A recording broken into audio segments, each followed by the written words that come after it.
This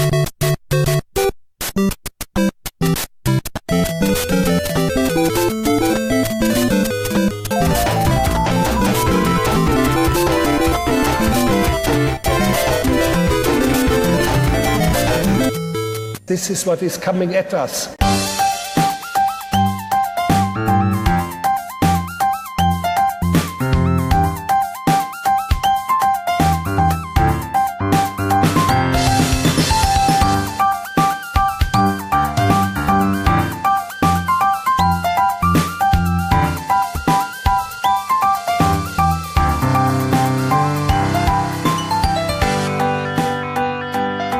Welcome to One Good Thing, the podcast that doesn't know which castle that pesky princess is in. I'm Paul Salt. I'm your Final Fantasy.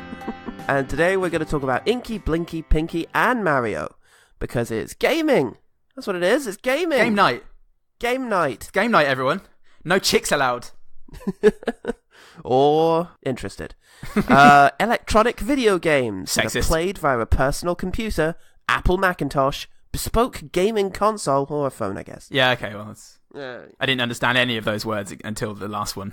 That's what we're here to work through. So, video games were invented by the Victorians, who would gather around a fireplace and attempt to control the actions of the fiery sprites within, using gestures and careful manipulation of the left thumbstick. 150 years later, we've got Kirby on Switch. The rest is history or something. There are an estimated 1.2 billion gamers in the world, around 46% of which are women. 65% of our households in London have a gamer, which is very much like you're never more than 3 feet away from a rat. If you check your property carefully, you've probably got a gamer in it. They respond to the same temptations and poisons, actually, so do be careful, for God's sake. Because a gamer will come snuffling along. Yeah, but can you? Is it ethical to kill them though? That's the thing, because they don't mean any harm. They don't mean to.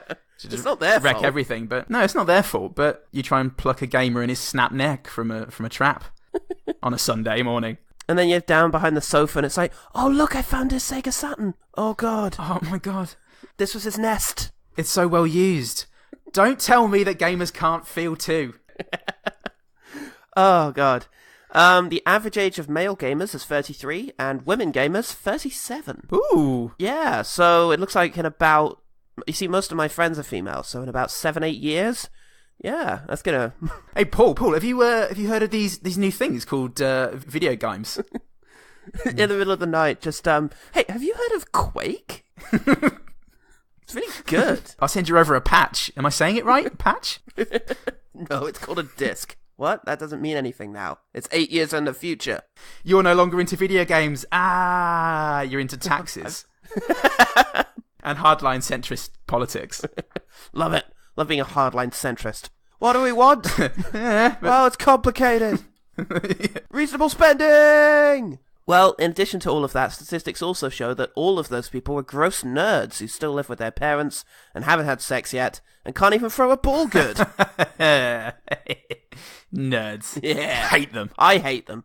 So, Paul, you head crab. It's a waste of time, innit? Playing games. It's kid stuff. I mean, obviously, yes. Obviously, anyone who plays video games is fat and lonely and sweaty and cheesy and particular and perpendicular. Bespecular.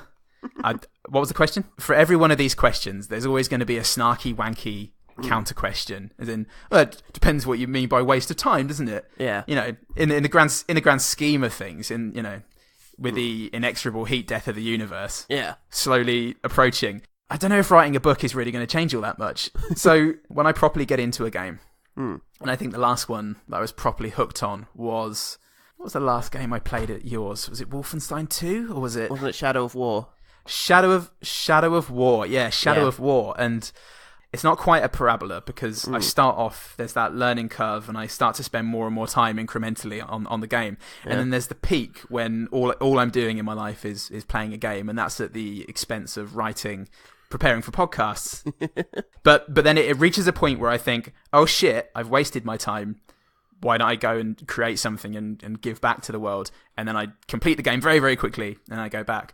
But actually, that's a very personal thing, and that's a guilt thing that I carry with me regardless of gaming or not. Is it a waste of time?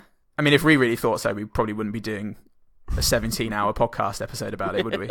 No, I heard it described a really good way by the Nerd Writer, who said that what video games do is that they fill spare time with purpose. Some sort of goal that is arbitrarily sort of set for you, which otherwise you wouldn't have had, or you would have had to have set yourself. Now, for me, I find it difficult to stop working, especially now that part of my work includes watching movies and writing about them. It's really difficult for me to have that. Suddenly, it'll be around midnight, and I'll suddenly realize, you've done nothing but work today. Even the bit where you went and saw that movie and then got home and wrote about it was work. And now you're transcribing something, and it's just like, what have you done for you today? And it's moments like that where I really relish being able to just fucking stop everything and pick up a game controller and just sort of play for a while and not worry about time or other people's expectations. I find that really helpful. That's actually really interesting because that's the exact opposite of how I am around video games. Video games do exert a lot of control over me, not through any fault of their own. Pretty sure it's an addictive personality thing. If there were anything else in my life, like when I was addicted to crack, like that, when it sort of had complete sway over everything I did, I think then I'd feel guilty because I'm not portioning my time out properly. But inherently in itself, I mean, I go back to the heat death of the universe. What is a waste of time? Let's get back to that. They're an amazing, but look, death. Okay, we've all heard the studies about improving hand-eye coordination. Yes. About getting you nice ghostly white skin in a matter of days. Well, let's just focus on that for a minute, because there are actually, I've read, quite a few cognitive benefits, in addition to sort of speeding up the functioning speed of the brain. There's also a thing where it actually helps you find things, because what you're doing when you're playing like an FPS is very quickly scanning a potentially very difficult, user interface in order to find the thing that you need to find. So it kind of makes you quicker at doing things like that. Dyslexia has apparently helped because you're sort of translating information and reacting accordingly, so it actually helps with dyslexia. And it also is apparently better at focusing your attention, more so than television, where, you're very much a passive participant in sort of just watching it.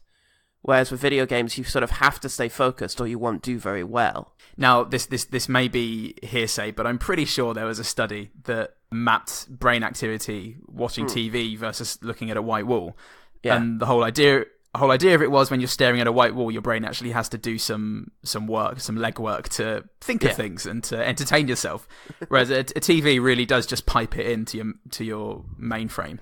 Well, surely it's going to be different parts of the brain. I mean, maybe the imagination part of the brain, but I find when I'm watching TV, my mind's going all over the place. I'm literally brain dead.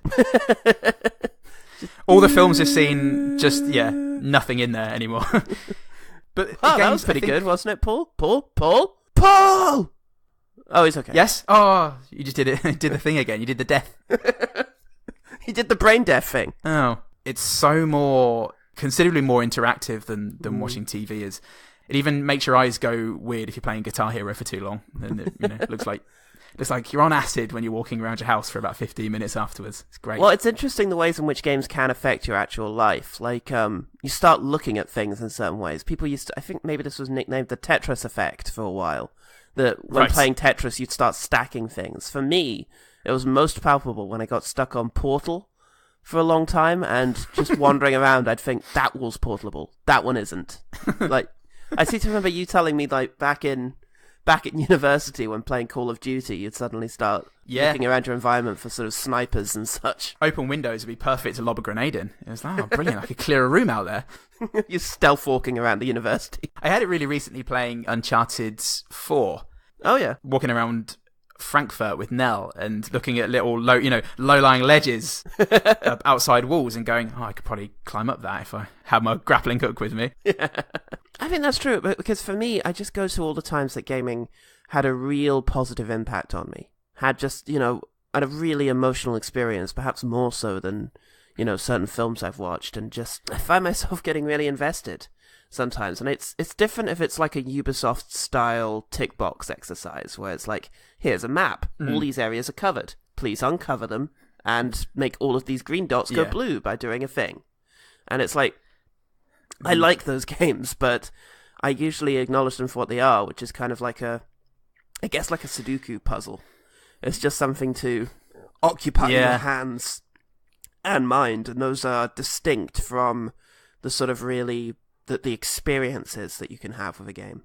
But sometimes it can surprise you. Yeah, for sure. I would equate playing a video game in your lounge to watching the most absorbing film in a cinema, in a cinema where nobody takes their phone out, nobody's sucking a fucking straw in a weird, irritating way. Aggressive way. It's London for you. And there's just no external factors influencing that. It's just you, the screen, and the controller. But maybe even more so. And it means that when those gut punches come, and they do come, I've wept at many a video game. Yeah, me too. I'm not afraid to say so. So yes, there is an assertion level against it that video games, one of the cognitive ways in which it reprograms you is in making you more predisposed to violence. Well, say you, sir. I say, fuck off. I'll hunt you down and kill you. You see? Rape your mum. I mean, gamers don't necessarily make the point better, is the thing, by, things like Gamergate. Fuck you, we don't have a problem with women. Let me send you another photoshopped picture of you getting raped. Yeah, that'll prove it. The thing is, Anita Sarkeesian said that typically, the less you think that you are influenced by video game violence, the more influenced you are by video game violence. So I can also understand why people disagreed with a lot of what she said, with a lot of her logic. Oh, you disagree with that statement? Yes. Oh, okay, cool. So looking into it a little, I do like the Folding Ideas guy. He's really cool. He suggests the likeliness of going out and sort of killing someone as a result of video games is, very unlikely, but maybe it can pre-program you to respond well to aggression, because you play a game, it's really difficult, you become frustrated, you play a game more aggressively, and now you have success. So it's like rewarding that instinct. That I can understand, and that I can maybe relate to. I do find myself quite irritable, and maybe gaming had a impact on that. It's hard to say. But actually crossing the line and thinking it's okay to murder people, no, I don't think video games can make you make that a I think decision. aggression and violence are totally different things, believe it or not. And I think you can definitely draw the line between the two. You can be an aggressive businessman or an aggressive sportsman, or Patrick Bateman type, O.J. Simpson type. That's just homicidal. Stop twisting my words, Salt. OGT gate. It doesn't help that video games are they're the latest in a long line of scapegoats. That's rock music, rap music, violent movies, and so on and so forth. It's an easy solution. It's very easy to understand, to point to and say, hey, look, this kid who just killed a whole bunch of people spent the weeks before he did it killing people fictionally. So clearly that had an impact on that. And it's like, and Trump, is meeting with games people, because it's just the video games lobby's not as strong as the NRA lobby, or actually putting money into decent mental health support. So the thing is with people like that, what teenager isn't listening to hip hop or metal and playing video games? And if he's playing video games, he's probably not playing Parappa the Rapper anymore, is he? Most people have played Grand Theft Auto, and 99.999% don't think, hey, I'm tired, let's go sleep with a prostitute. That will seem kill her, right. take the money. Yeah, it just doesn't happen. Yes, there are outliers, but are they influenced by video games, or do they just coincidentally play video games? Yeah, I think it's oversimplifying it. Weirdly, I find my tastes changing as I get older, and that I'm not necessarily drawn to games like that anymore. I think when you're a kid, there's an interest in sort of pushing the boundary, your own boundaries, and being like, what can I put up with? You eventually I just went get over that once you've watched your third Dario Argento film. As we all did. Rite of passage. I definitely went a softer way. I went the JRPG route. Yeah. You don't want to be completely cynical, but is it saying, well, we haven't got an amazing game here, but it is horrendously violent and it's bound to cause some knee-jerks across the across society. So is that going to get us more traffic than the game is potentially worth. I mean, I remember playing Carmageddon and that was reviled, but it wasn't great. Yeah, but look at something like, and I know we'll talk about some games like this very soon, but look at a game like Wolfenstein 2, which was extraordinarily violent, with sort of hatchet deaths and very bloody cutscenes involving horrible things happening to good people, and yet it uses these devices to tell a really positive story about a very inclusive story as well, aside from anything else, about sort of breaking assumptions and just being who you are. And it's very surprising. It was John Wickian. I think it added to that crazy hyper-real situation, like scenario, where it was funny and it was it was entertaining. They kind of got there by having really well fleshed out characters and a story that you actually gave a shit about, and a story that never stopped twisting and turning. It's a full package. Yeah. And I don't remember Wolfenstein 2 getting hammered by... I don't think so. So maybe it's when there's nothing else to concentrate on. Maybe. Although, having said that, Grand Theft Auto games are almost always I was just thinking Grand Theft Auto. Yeah. They're almost always really good. Sometimes they'll overstep the mark because what they're trying to do is offer a really kind of exaggerated, cynical view of society, and that steps into Frankie Boyle territory fairly often, which is why it's no accident that Frankie Boyle actually appeared in the expansion pack for Grand Theft Auto 4. Marvellous. But as a result, people will come on and say, look, this game encourages you to get drunk and then drive a car. It's bad. And, anyone who's actually played it will see, no, if you try and drive a car whilst drunk in Grand Theft Auto 4, you're going to crash, get arrested. Yeah, I think this is the main... If you're on a date, they'll get very upset with you. Like, there's consequences. Yeah, this is the main distinction that is never drawn, is if you do decide to run over a few people or, just start shooting. Yeah, then you get the police coming after you, and then eventually you get the army coming after you. There's a definite, there's moral cause and effect there. It's not like... There was a game that was it State of Emergency, that was basically all rules are off, and I think it was Rockstar as well. Just State of Emergency, just do whatever. And again, that game sort of just kind of fell into oblivion because didn't have anything more than that. It was a one-note game. Grand Theft Auto, actions have consequences. The appeal of playing a video game like that is, I'm never going to do that in real life. Yeah. It's a fantasy that you never had, so...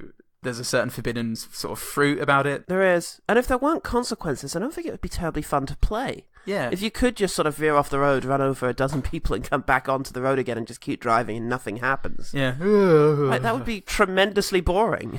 Yeah. Okay, well, I've completed the game then. Weight to it. Yeah, exactly. Again, one suspects that the people who complain about this game have never played it. The same goes for most people who knee-jerk about anything via the Daily Mail. True. Via the Daily Mail or the Guardian, depending on your depending on what you're reacting to. Yeah, the Salman Rushdie incident comes to mind, where sort of people were burning the book, having not actually read it. And if they'd have read it, they'd have gone, "Oh, it's not actually that good." So, oh god, this is like Manhunt. There was one very well-read person at the burning, like, so why are you burning it? Well, I just think this is a major step in the wrong direction after Midnight's Children. Yeah. Well, I think we've summed up why gaming is not a waste of time. Now. Yeah. It's rewarding, goddammit. Okay. We've read that there are demographics suggesting that there are many different types of gamer, of many different ages, even ethnic groups that spreads across. Why then does the stereotype of the nerd playing video games persist? Is it because stereotypes are outdated and bullshit, and they very rarely change? And there was just one that was established in the 80s when all that gaming was going to arcades, which were just nerd pens, basically. Well, I think early days of gaming, in order to do it, you had to have a certain level of tech awareness. You had to be able to program a little bit and, get your Amiga working. That kind of thing, and it wasn't very accessible to people who didn't have technical knowledge. Yeah, I think so. And I think there are also, again, the extremes, the outliers, when you see on the news that a Korean guy didn't eat for 120 hours or something or sleep because he was playing a game, and you immediately extrapolate that to the rest of the society. Yeah. Because humans like to make sense of things, but consequently just make broad sweeping generalizations. Which it's kind of silly, really, because, I mean, for as long as I've really been a gamer, there have been sports games that all of my mates who, when I was a teenager and a 10-year-old kid, were definitely not nerds, would play. I remember my big old track and field days on the PS1, and the appeal has been widespread for a long, long time. I guess it just makes more sense to sort of fit gaming into that niche. I don't know. Well, going the opposite way are these guys who do conform to this stereotype who are now practicing sort of gatekeeping. And I don't know why. It may seemingly to keep games just for them. But suddenly it's like people come out and say, look, other people are playing video games. And it's like, yeah, but what kind of games? Yeah. And, there's a tremendous amount of female gamers now. And it's like, yeah, but what kind of games are they playing, though? Is it mostly Farmville? Is it sort of pet simulators and puzzle games? Is it not? Are they not really sitting down for the 100+ hour RPG experiences? And the female gamers I know did. Yes. Like, I know girls who played WoW and who played Skyrim for tremendous amounts of time. Yeah, I used to have Switches and stuff. So when I was from sort of the age of 15 to 20, I gamed with a friend, and we used to play the early Wolfenstein Enemy Territory, the free-to-play game, right, which was amazing fun. But she would wipe the floor with just about anybody who would come on. Yeah. So for as long as I've known, really, I've always known female gamers. There's some evidence here to suggest there are different types of game that are popular with each gender, but part of me wonders to what extent that's marketing. Yeah. And to what extent that's lack of female representation in those kinds of games. Like, do women feel a bit embarrassed or stigmatized in saying, yes, I like playing Call of Duty? Is that seen as kind of a blokish thing to do, and in some way not something women should be confessing to? I don't know, I wonder about external factors to things like that, because I continue to believe that there's very little difference between the genders when you get really right down to it. Yeah, I wouldn't really want to say, because I don't know enough about it, and I'd hate to say something that was founded on absolutely nothing. All I have really is anecdotal evidence that I have played with female gamers in the past, the exact games that I've played. And I think we're still in that generation that's going to be happy about things, and of course hopefully a couple of generations down the road there won't be any need to be excited about certain things. But it's like the feeling when I see an interracial couple in public and I think, yay, they're not afraid. And it's like, really what I should think is just nothing. I should just look at it as if I was looking at a wall and then push right past them because they're in front of me on the escalator. We're part of that generation where we're still just aware enough of discrimination and shitty things in the world that we are happy when we see certain things. And when we hear about a woman breaking gender conventions by playing, games that aren't sort of expected of her, we will become sort of happy. And that's just, that's a fucked up thing to do, really, because, it doesn't matter. Of course, she has every right to play these games. And in some ways, we're sort of feeding into the system that would deny this experience of them. Or it could be that women and men really are different. Oh, women are from Chicago. Dagenham. And men are from Chelsea. Boston. Yeah. The only thing we can really do to make a positive change is just not discriminate, not sort of dismiss people who enjoy casual games as not real gamers. Yeah, for sure. And recommend good games to everyone, regardless of anything. Any context. Here you go, Gran. Abe's Odyssey, get on it. No, press X! Give it here. Fucking noob. This is very unpleasant, Paul. This is gaming! I actually have the best memory of my granddad playing me in Mortal Kombat, losing, and just throwing the controller. Like it was the Unbreakable Tesseract or something. I will say, though, that we need more, just as we need more female directors of films, we do need more women getting involved in the actual production of games. Because until then, you're just going to end up with very condescending sort of, oh yeah, we'll put this in as a concession to the ladies. And it's just, one of the best games recently was the Tomb Raider remake in 2013. 2013 being the best year for video games possibly ever. And the Tomb Raider remake was written by Rhianna Pratchett. And it was, really great. And she's a really cool figure Lara Croft is in this game for girls and guys can look at and be like, hey, that's awesome. Yeah, for sure. I think the main thing is as long as there are more women applying for these jobs, then we can have more women doing it. Yeah, absolutely.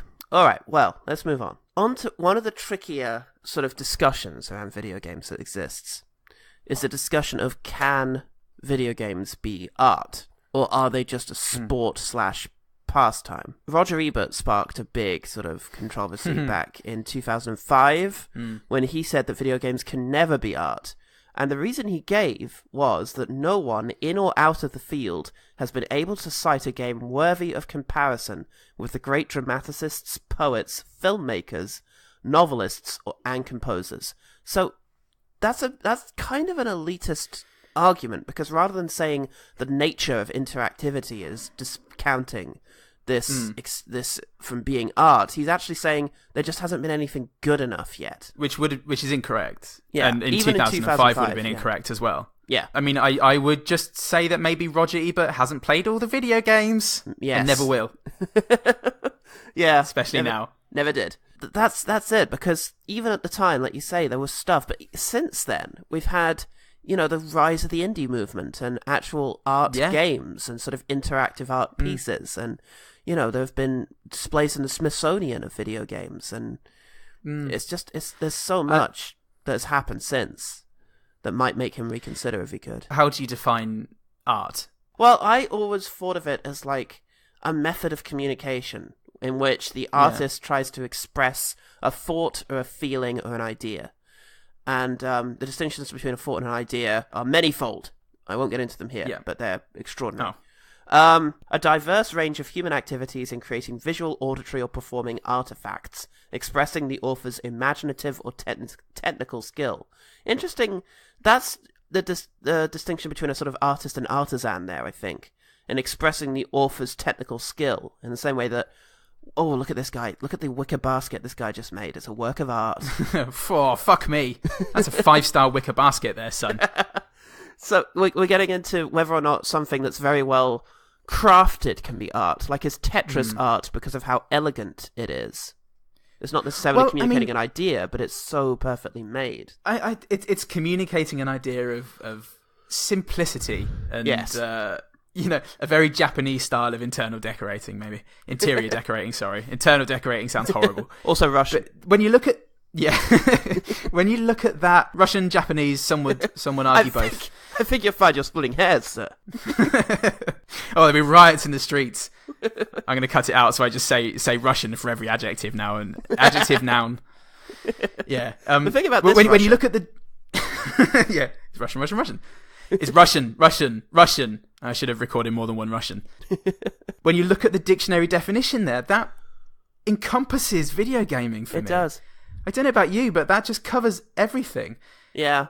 I do have to be a little self-aware with this, because one thing I saw is that I think Nerdwriter again was saying that one thing that people want to do is say that things that they love a lot are art. They don't want it because there's belief that art just means very good. And they don't want people saying, oh, video games can never be art, because they interpret that as meaning, oh, video games can only be so good and never as good as like movies, which is of course incorrect. But then the other examples that Nerdwriter gave was stuff like, when people will have similar arguments about advertising. Can advertising be art? And suddenly I felt myself tense up a bit, like, ooh, can it? Ooh, I don't know about that. It can. Jonathan Glazer made brilliant advertisements. Yeah.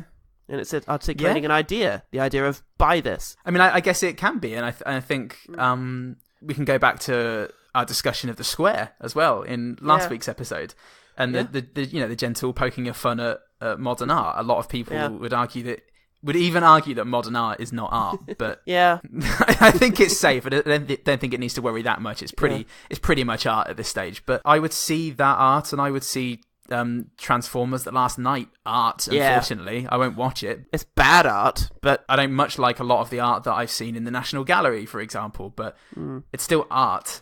It's not about taste is the thing, and I think maybe some critics have that difficulty. There's a bit in The Square where Christian asks Elizabeth Moss's character, if we take your bag and put it in an exhibit, does that make it art? And my immediate gut reaction was, it depends why you did it. Mm-hmm. A friend of mine's friend was dating somebody who worked as a buyer for galleries. And went in and looked at all the different exhibitions and went, oh, this is great. How about this? This is amazing. Right. And the curator goes, that's just my glass of water. I put it on a stool there. I was thirsty. And that's what the Square pokes fun at. It's what makes it art and what doesn't make it art. It's a really interesting question. And it is. I think that video games haven't been that abstract yet to actually question whether if it was just a regular piece of art, would make you question whether it is actually art. Does it fall under the remit of art? Video games are still, for all their inventiveness, they're still very much, an expression, an interchange people can engage with, participate in. Yeah. They're, exhibitions in their own right in unique ways. And that includes Manhunt. Yeah. Especially Manhunt. But in terms of being able to tell a story, it definitely can, because if you look at things like Gone Home, for example, and what's interesting is whether or not, because some people have said, well, it can't be art because the spectator engages with it and does too much of it themselves. And it's like, what good art doesn't ask for the spectator to engage with it? Yeah. Like, when I watch a movie, I'm engaging, I'm trying to interpret, I'm bringing my own shit to it, and, that's what I'm doing. And surely that's what people are doing with video games as well, just because, they may decide to go down one hole or the other. I don't want to oversimplify it, but it really just seems like there's just a bit of a prejudice there for games because they're still a very new art form. Even cinema has been going for at least 6 years longer than video games. At least. And like with gamers being nerds and and stereotypes like that, I guess gaming still has that. It's that niche. Is there anybody who plays video games who would say, I don't think these could be considered art? Yeah. Well, again, maybe not the women playing pretend games. And it's interesting that sort of gaming is coming of age now. That we are the first generation who grew up with video games. It wasn't a novelty. It wasn't something that was introduced to us in our teens. Like, hey, have you seen this? And it's like, oh, that's quite good.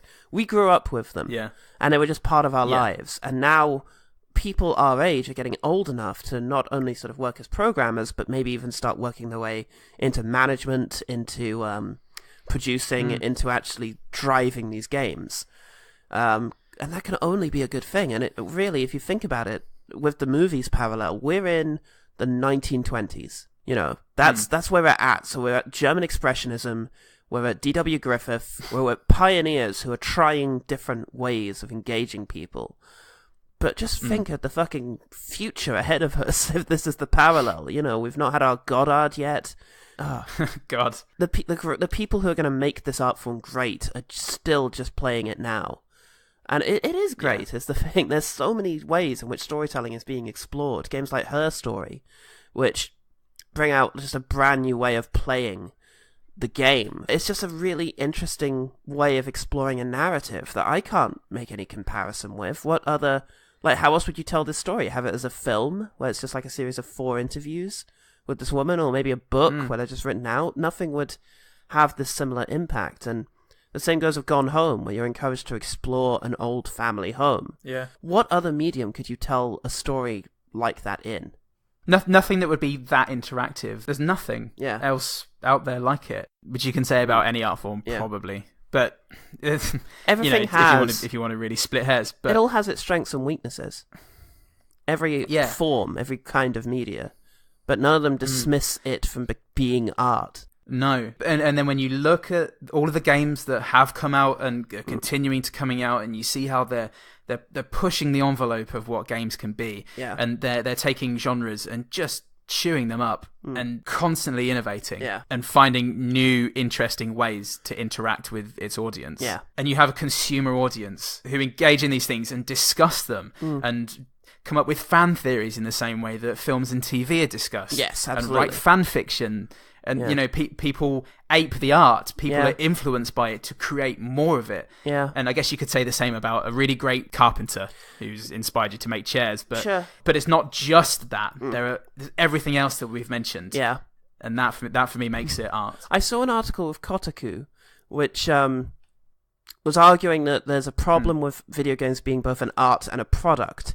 But there are so many art forms, which... Isn't all art kind of a product to be consumed? Hasn't it always been? There's always been in everything. Painting. There's always been a patron. Yeah, there's always been a patron. There's always been the need to try and have mass appeal. It's very difficult to just be, having watched Loving Vincent recently and realizing the pressures that Van Gogh was under to try and make commercial stuff, when he tried to just sort of express himself. There's always been that sort of dichotomy between the business side of being an artist and the expressive side of being an artist. Yeah, look at the stringent literary world nowadays.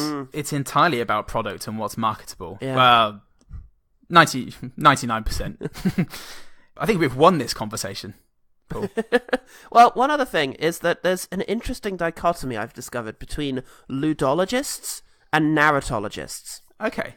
Now, a narratologist will say video games are a narrative like anything else and should be reviewed and discussed in the same way that movies and graphic novels and everything else is. They're quite broad. Ludologists will insist, no, video games are different and need to be considered in a different way because of the agency that players have in them. And I couldn't help but think of, and I know we're going to discuss this more in a minute, I couldn't help but think of The Last of Us, which has a very controversial ending to it, in which Joel is forced to do something horrible, and you as a player have to do it. You can delay doing it, you can stop playing the game, but you're not given a choice. And some people hated that. They were like, well, no, this is a video game, I should have a choice. And it's like, no, that doesn't have to be the experience. Sometimes a game can just make you do something. You have to be in this person's situation, and you have to do it the way it has to be done, but you're going to have to pull the trigger. You do it. And that is unique. This idea that you can... and I've had that moment with so many other things, like Life is Strange. I think everyone, when the final decision comes up, I think everyone just sort of walks away from the console for a bit and has to spend a good 10, 20 minutes agonizing. You know, no need to be a narratologist or a ludologist. You can have a bit of both, I think. And that's what makes... Yeah. That's what makes games so amazing. That surprise of expecting to be able to do what you want with the game and suddenly being told no. I think it's really great to have a game where you are sort of forced to make one decision. Oh god, the Stanley Parable is a game played with a lot of these ideas. It's a very intelligently made game. And it includes sort of moral decisions that are sort of very artificial and things like that, to sort of really just experiment with how people interact with a game.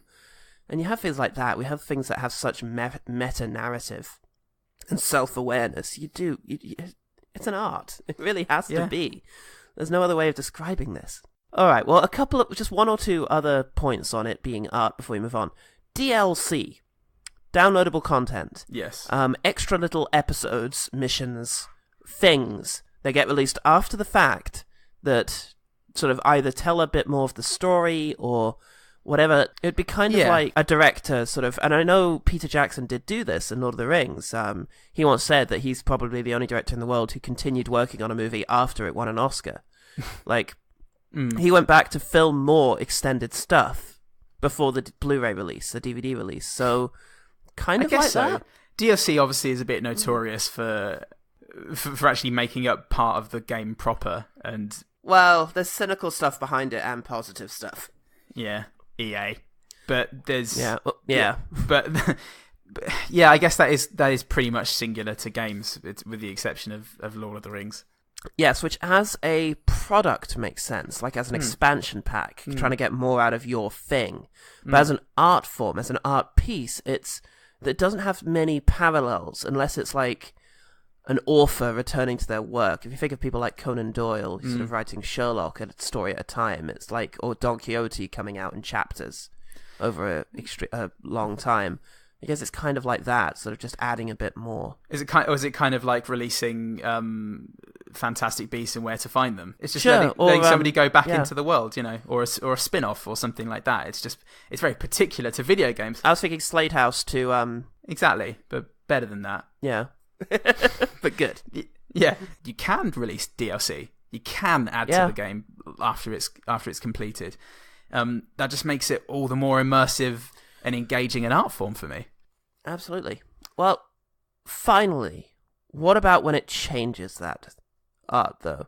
Now, Mass Effect 3 came out, is generally considered to be a very good game, but with a very disappointing ending. Not to go into spoilers, but there are a lot of questions left unanswered, and the fate of the characters that you've come to love is left very open, and there's a lot of strong implications from what you see.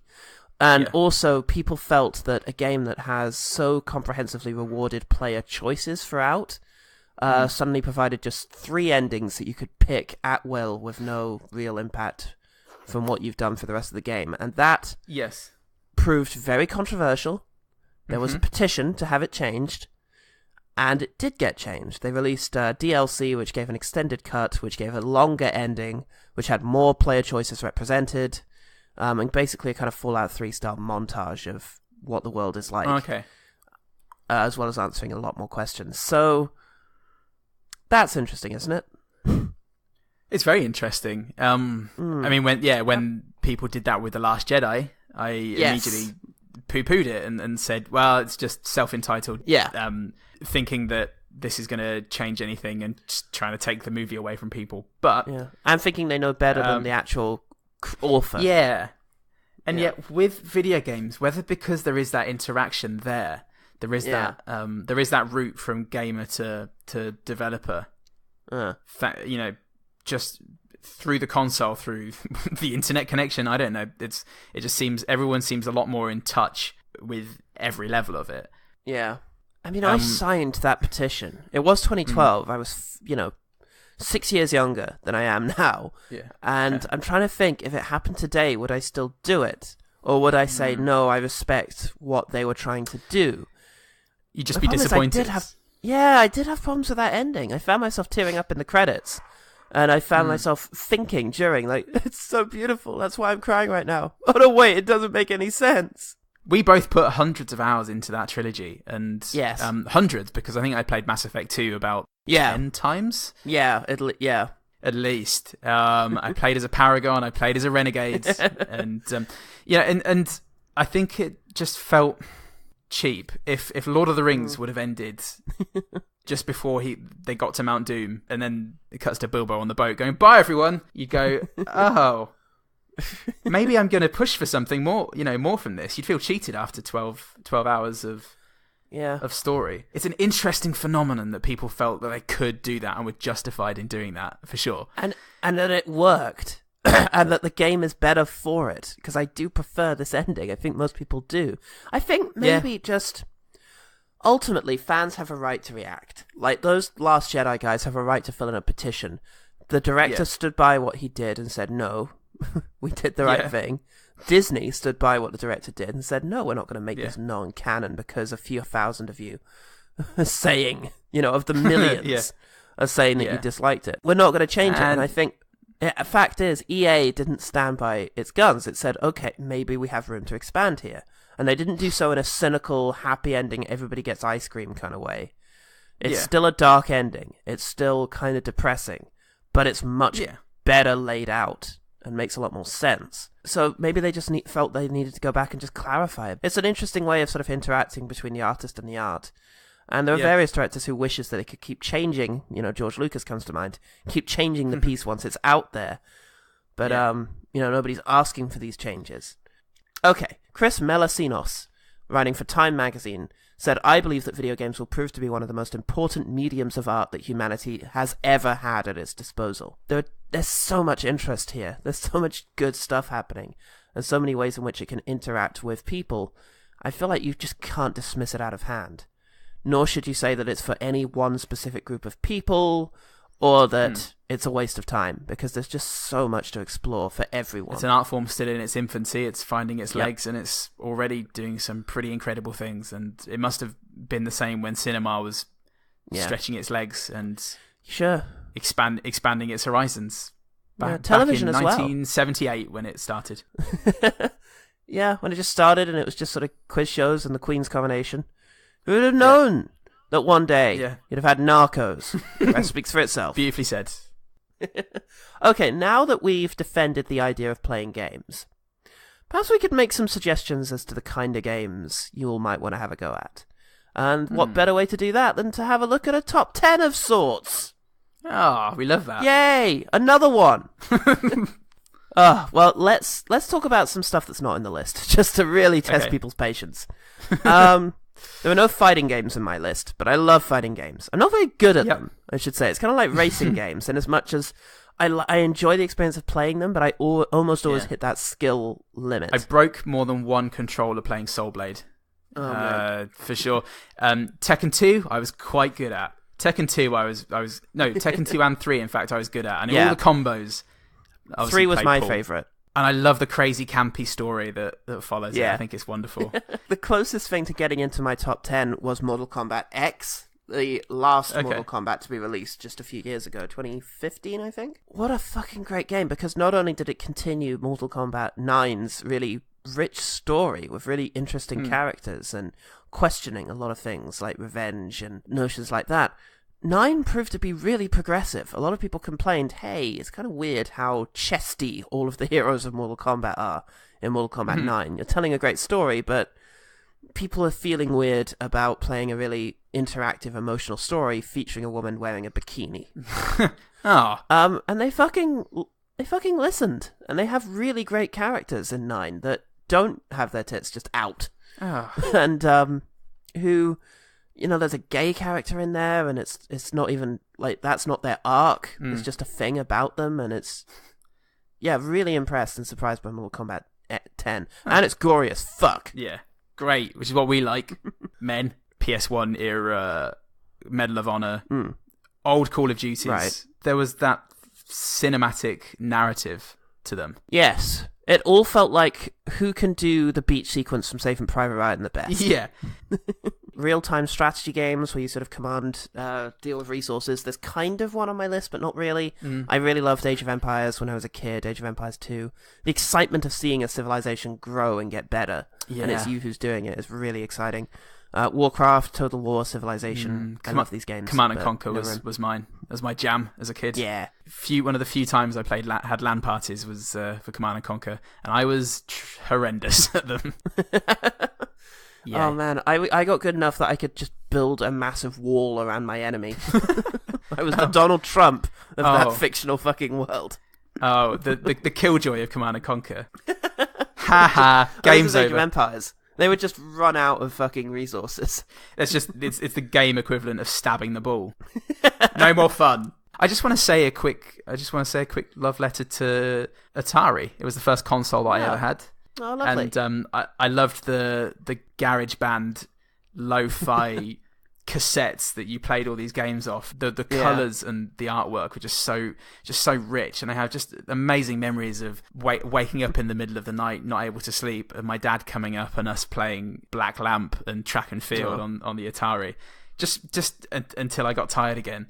And well, that's brilliant. Just these gorgeous little stories, and that was the first that I properly got into it, and then everything really got kicked into gear when one Christmas we got a Mega Drive with with Mortal Kombat and the Blood Code written in it from my dad's friend.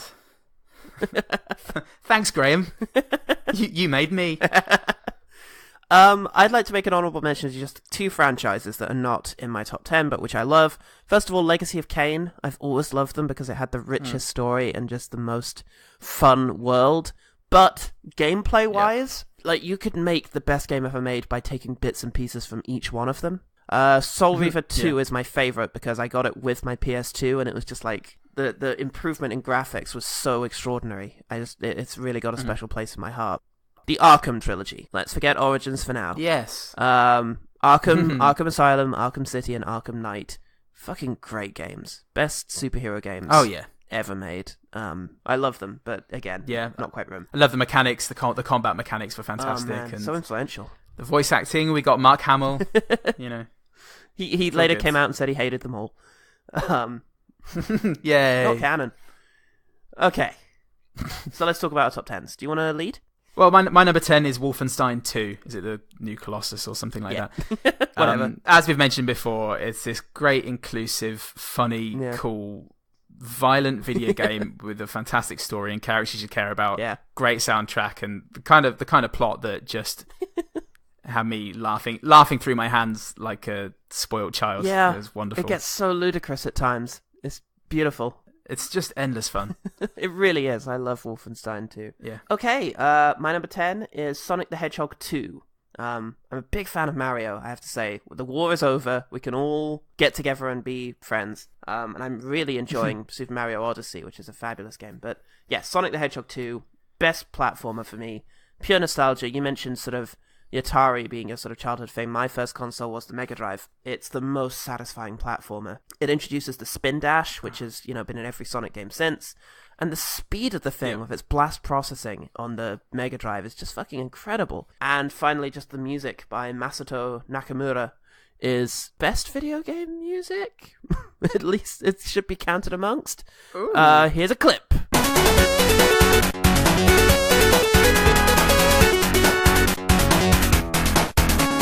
And another one.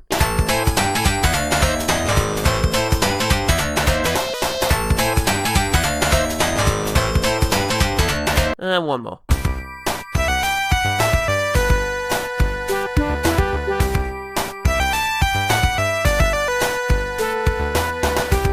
You decide. Yeah.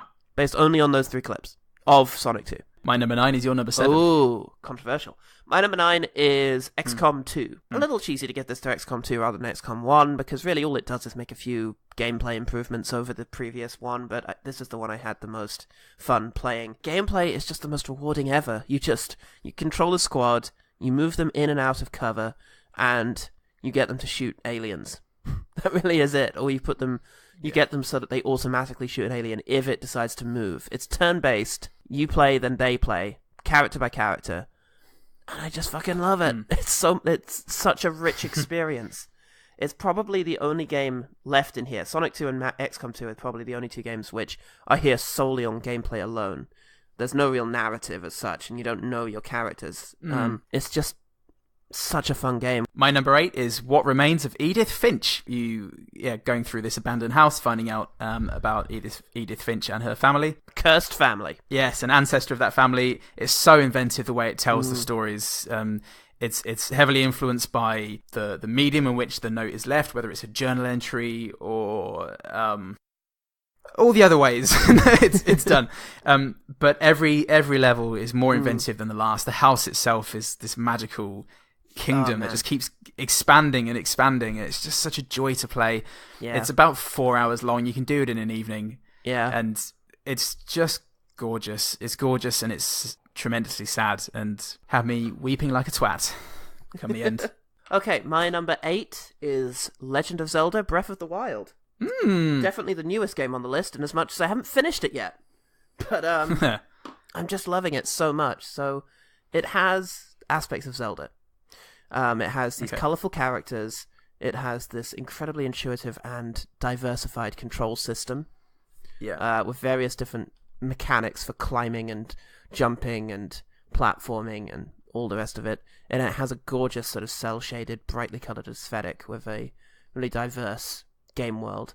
What's new to it from previous Zeldas is it's completely open-ended in terms of its gameplay. You are plonked into the middle of this world, you have a little tutorial, and then you're told, hey, go kill Ganon. He's over here on your map. You can do it anytime. And that's it. And the rest is just this giant, massive world where you can go and do anything. And all of it is this really focused experience because everything you're doing, unlike Skyrim, where, you'll take a gap year to go and join the Thieves Guild. Everything you're doing is preparing you for this big fight. It's like a fight montage against Ganon. And everything you do is focused on that. And I just love it. Oh, great. And I'm just really excited by it. Number 7 for me is Life is Strange. Second indie number on my list. We spoke about this earlier. It definitely takes its cue from cinema, I think, but just lends just this amazingly interactive story. It's about a girl realizes that she can go 10 seconds back in time and change very small things to have far-reaching consequences. It just spirals from there. The characters are so well written. The relationships come the end when you get to that difficult decision that you can't get out of. Finishing that game is like losing a friend. Yeah, it really is, because you love these characters so much, and the performances are such a big part of that. It's really personal. And speaking of games that make you love the characters, my number 7 is The Last of Us. My number 9.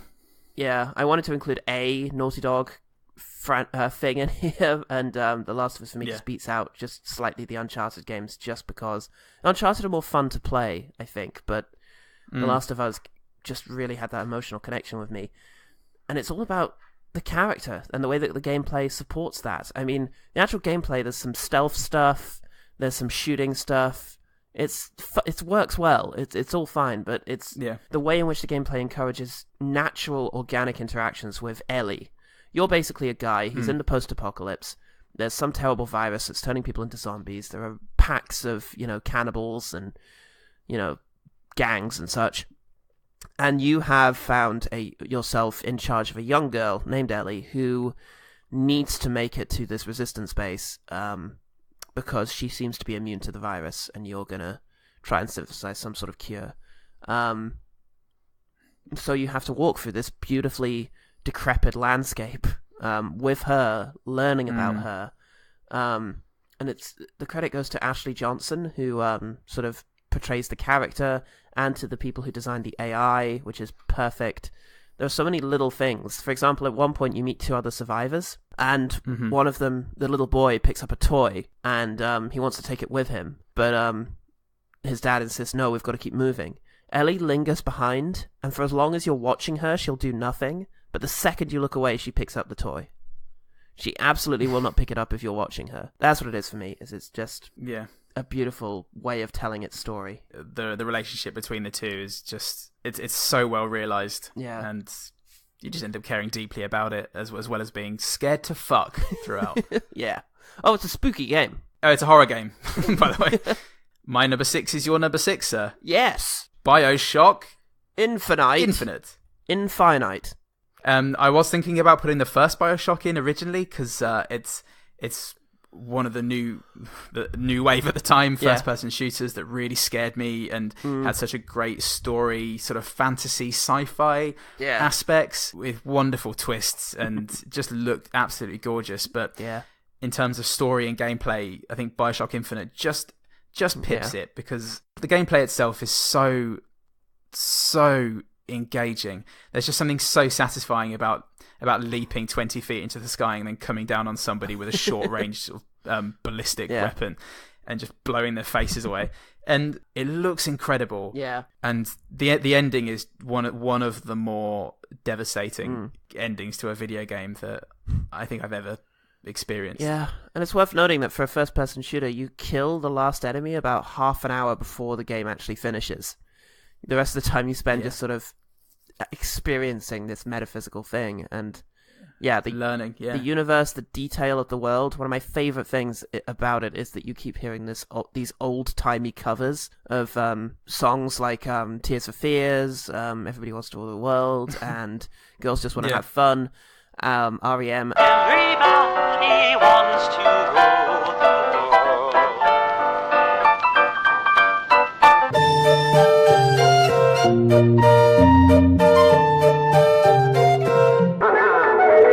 Meet me in the crowd. People, throw your love around.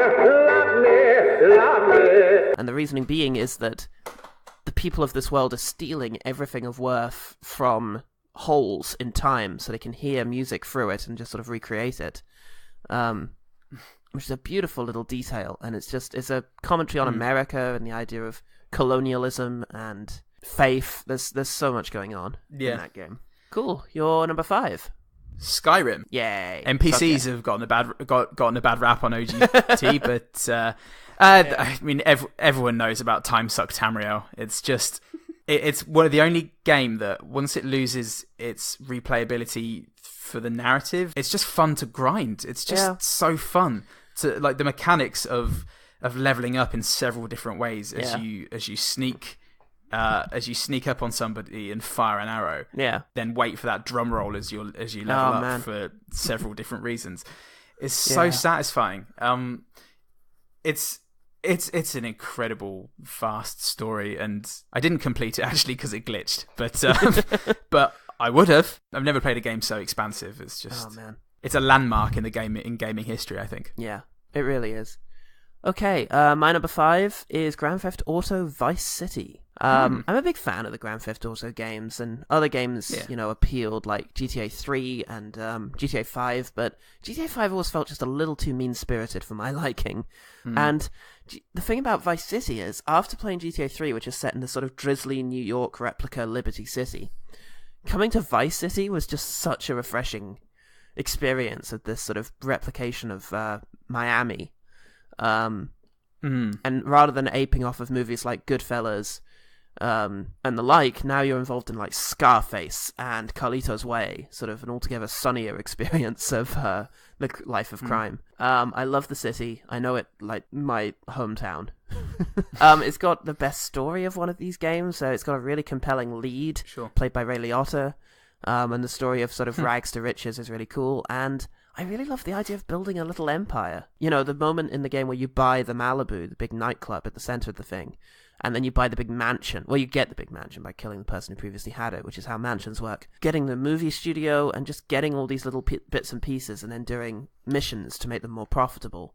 It's just so fulfilling to sort of just get your little empire going in this city. Did Ray Liotta's character have that weird thing that he does when he laughs and opens his mouth and doesn't move it? And and opens his mouth into an expression of extreme pain and then just cackle loudly without moving. No, they didn't have the technology to capture that yet. We're still working on it.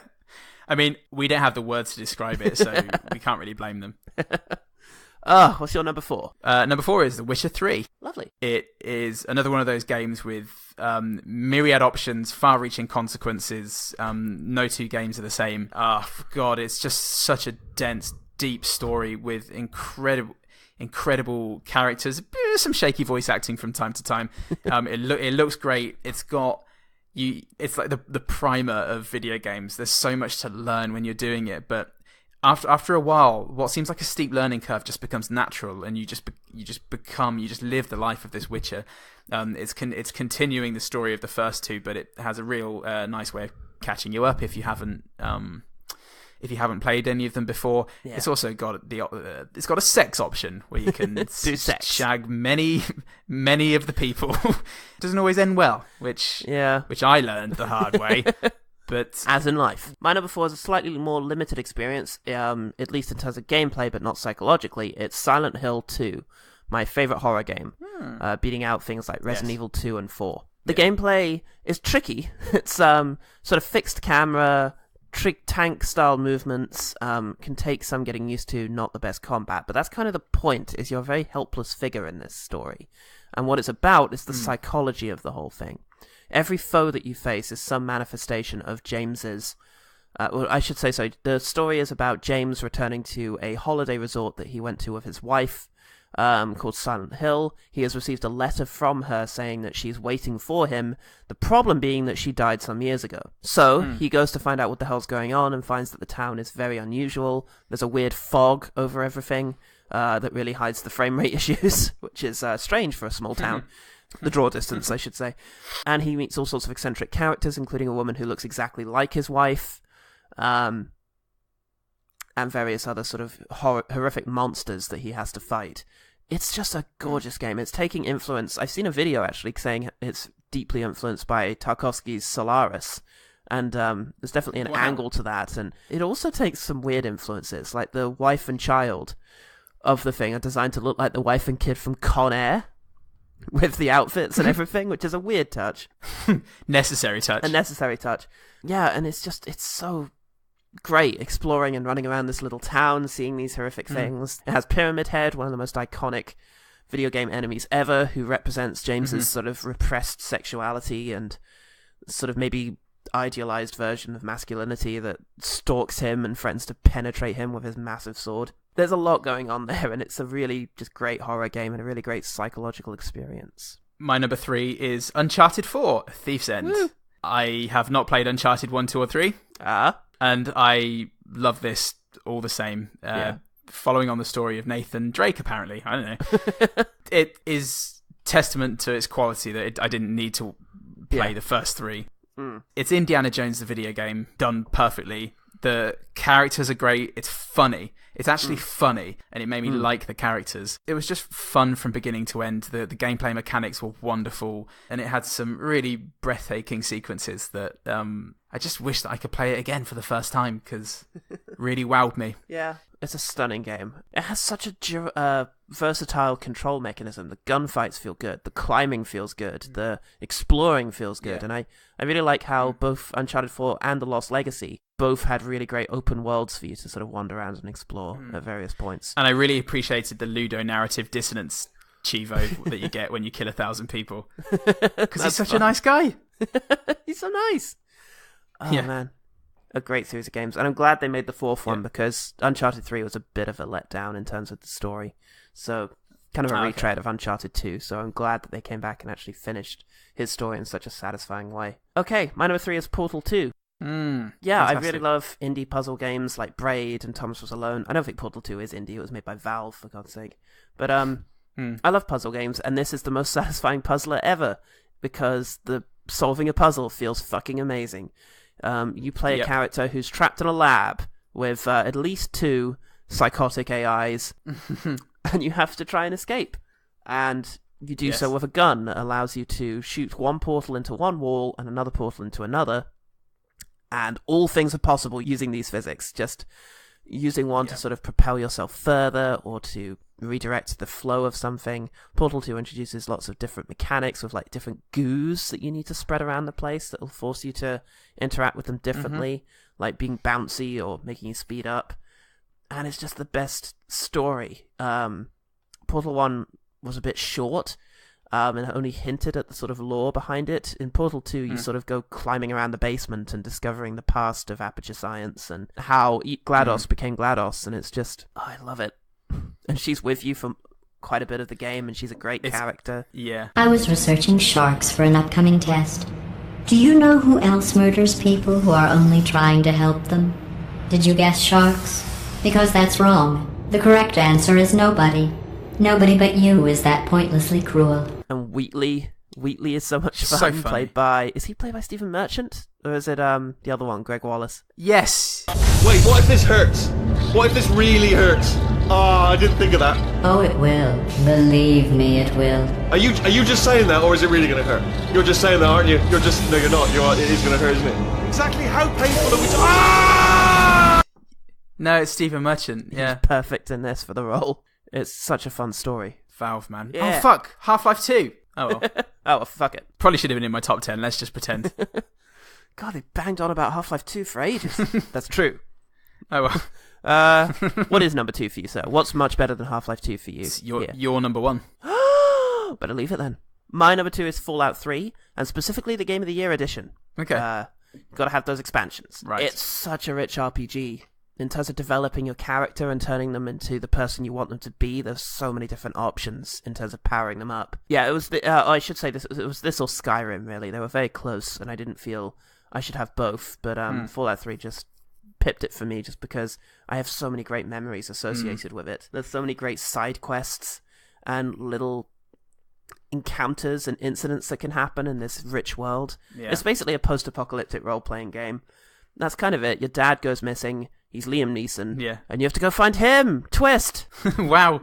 I love the karma system. It's very satisfying. Yeah. It's a very fun sort of metric. And I love finding the other vaults, because the idea is everybody disappeared into vaults when the end of the world came. But the people who made them, Vault Tech, were actually just using it as an excuse to conduct some hideous social experiments on everyone. Yeah. And they're so well thought out. And yeah, great. I love it. My number 1. Your favourite game of all time? Crash Bandicoot. Also Final Fantasy 7. As well. Tied first place. Yep. Equal first place. Couldn't split them up. Where to begin? The game that I have completed upwards of 15 times.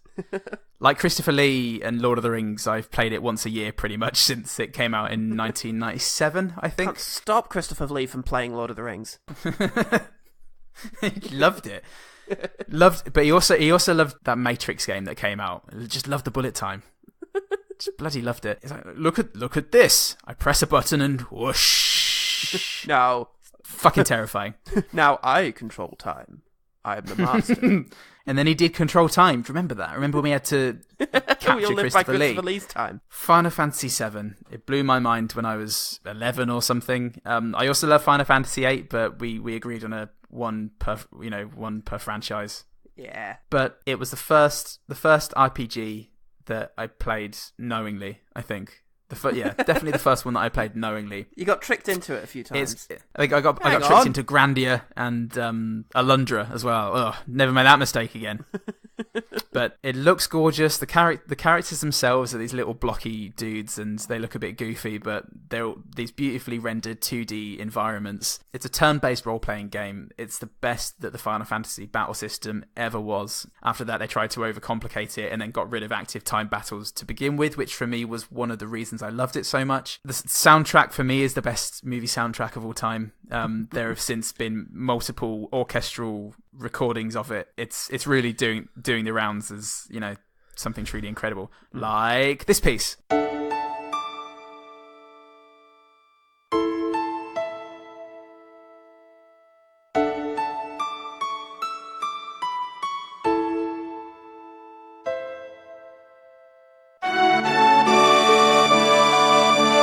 And this piece.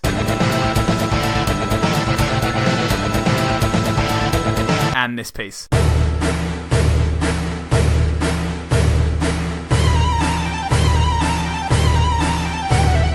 What can I say? Even as a 13-year-old, I was in tears at some of the moments. The ending was baffling to my tiny teenage mind, and it wasn't scared of an ambiguous ending.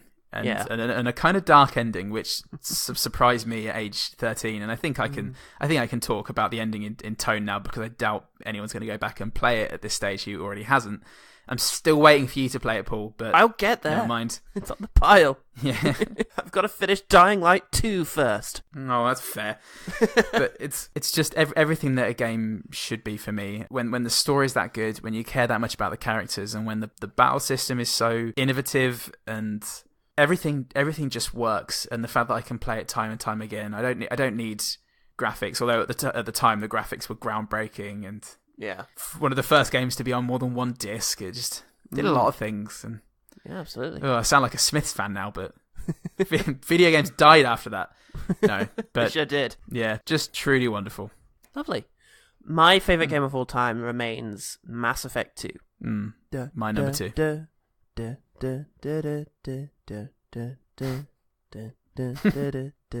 No clips, just me doing this. Good enough. Are you sold? You should be sold.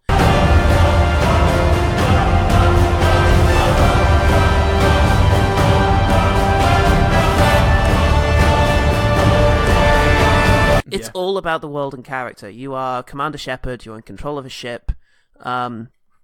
Weird aliens are attacking. The elusive man, played by Martin Sheen, has tasked you with building a team and going on an incredibly dangerous mission to go and stop the bad guys. That's it. That's all it is. And after the first hour of gameplay, the finish mark is just handily put on a map for you. Yep. Just, hey, when you're ready to finish, go here. As long as you're playing medium difficulty. Oh, everyone will die. But Yeah. you could, in theory, just go here. Yeah, and that's it. And the rest is just up to you. You have to go and recruit. You don't have to go and recruit, but you can go and recruit all of these different people. It tells you where they all are.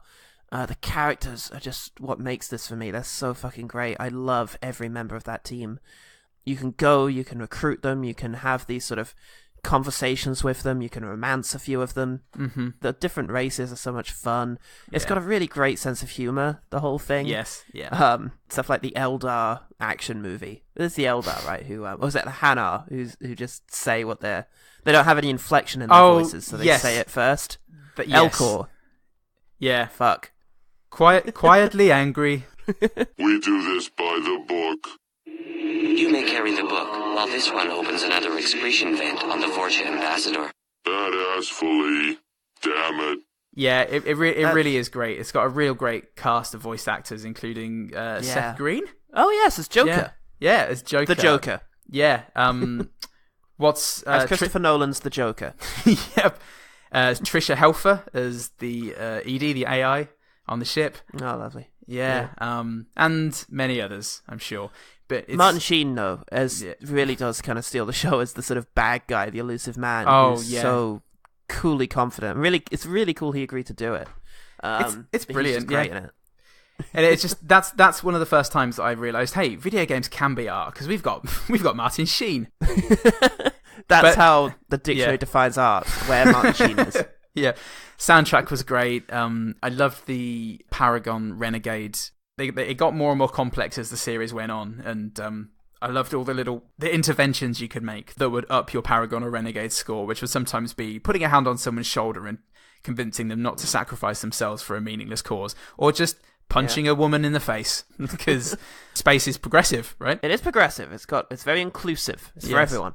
And one of the only other games that I've completed more than 10 times, just endless joy. I mean, I completed Mass Effect 2 after a couple of days and got a really bad ending. Like, a number of my crew died.